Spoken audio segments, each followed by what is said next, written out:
Good day. At last we have come to the final new Aliens novel. Aliens Phalanx was written by Scott Siegler and released in February of 2020. This is a novel wherein the less you know, the better. In fact, I can't talk about the novel's central premise without spoiling the entire lot of it.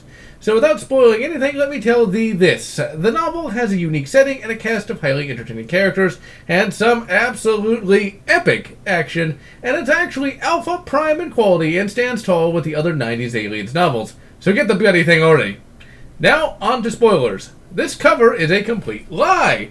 This novel makes you think that it is going to be pretty crappy. The cover shows an alien tail holding up a Germanic great helm, and the synopsis implies this novel will be taking place in medieval Europe.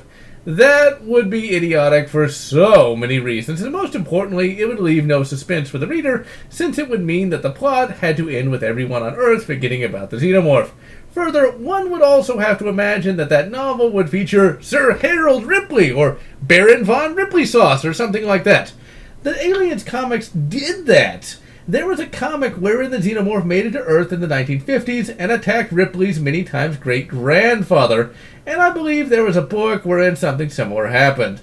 All told, the concept is really dumb because really, the Xeno is going to be menacing all of the Ripley family throughout history like some sort of xenomorph equivalent to Vandal Savage.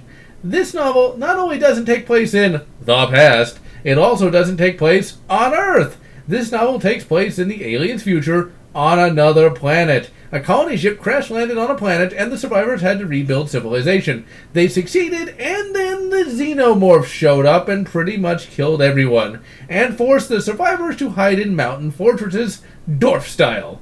This is a unique and downright cool concept for not only an aliens novel, but for a fantasy novel in general. The alien is hard enough to kill with a highly advanced future rifle. Can you imagine trying to fight one with a bloody bronze spear? The xenomorph is 8 feet tall, has faster reflexes than a human, stronger than a human, and its skin can shrug off soft lead bullets, and it still has acid for blood. Humanity can kind of fight back with crossbows, and some Xenos can be killed, but it's very rare. The only way humans can survive is by hiding, and thus we come to our characters. The main characters for the novel are 3 runners. Teens that have the unenviable task of running supplies to the few remaining holdouts of humanity.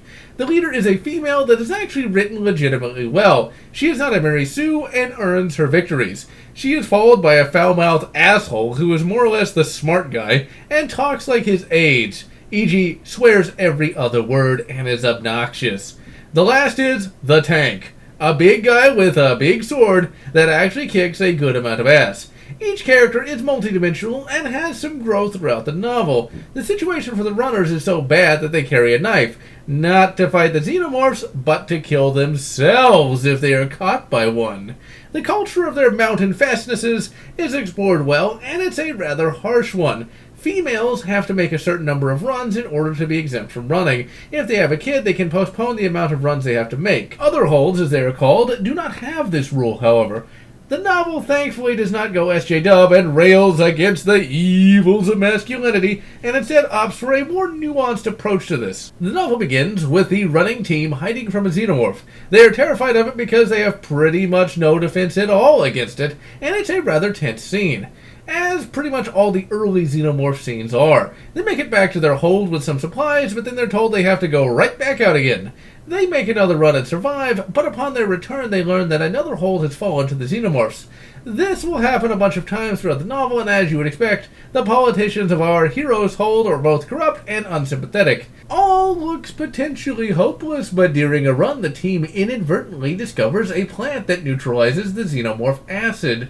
The foul-mouthed smart guy is able to whip up a special goo that they can smear on their weapons and skin to stop the acid blood from dissolving them. What's even better is the fact that the xenogoo is able to kill the xenomorphs quickly as well. Leader Chick brings this news to her hold's leaders only for them to ignore it.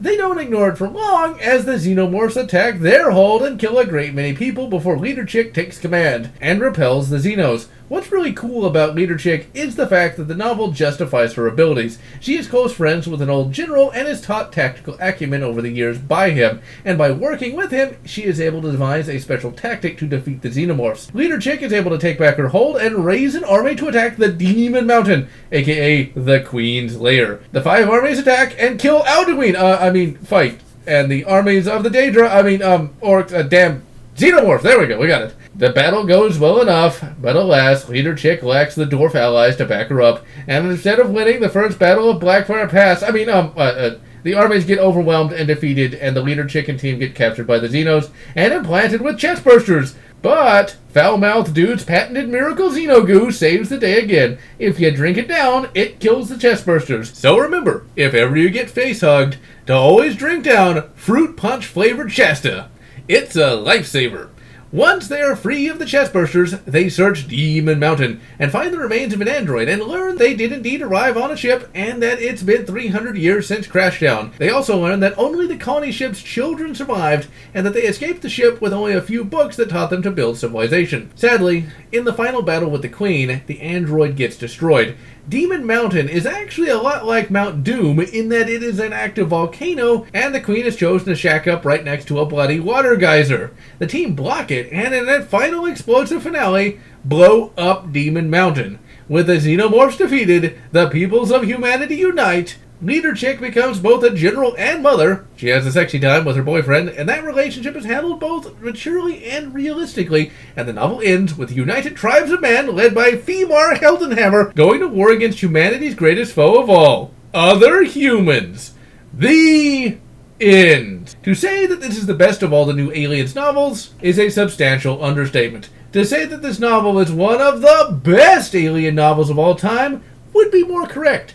This is not just an Aliens tie-in novel. This is not just Aliens with knights. This is a legitimate fantasy adventure right up there with the likes of Warhammer Fantasy. The characters are superb all around. The novel does not just follow around 1 or 2 characters, but instead creates a fantasy-sized cast that gives this book life. The battles are huge and well-earned, and in the end, this is Aliens as it should be, and does not at all feel low-budgeted like the previous novels.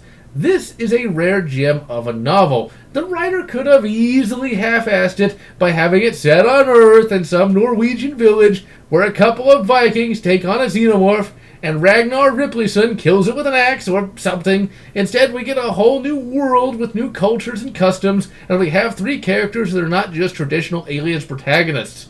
In every way, we have a novel that makes the Aliens universe feel big as bloody Warhammer. And still the Xenomorph is scary, and every battle that is fought against it is uncertain. Not only that, but the epic final battle is a good example of subverting expectations. You would expect that the Xenomorphs would be killed off, rock off with the devil, the end. But we actually get to see the good guys lose and then only barely squeak out a victory. Not due to a deus ex machina, but instead through determination and human ingenuity. A novel of this quality is not encountered all the time, and certainly earns the rarefied title of Alpha Prime. And so, I am GeneralLotz, wishing you good Sigmar trilogy, and good Go Trek and Felix, or whatever makes you happy. If you enjoyed this video, please consider subscribing, and if you can, please consider supporting me on Patreon so that I can continue bringing you this awesome content.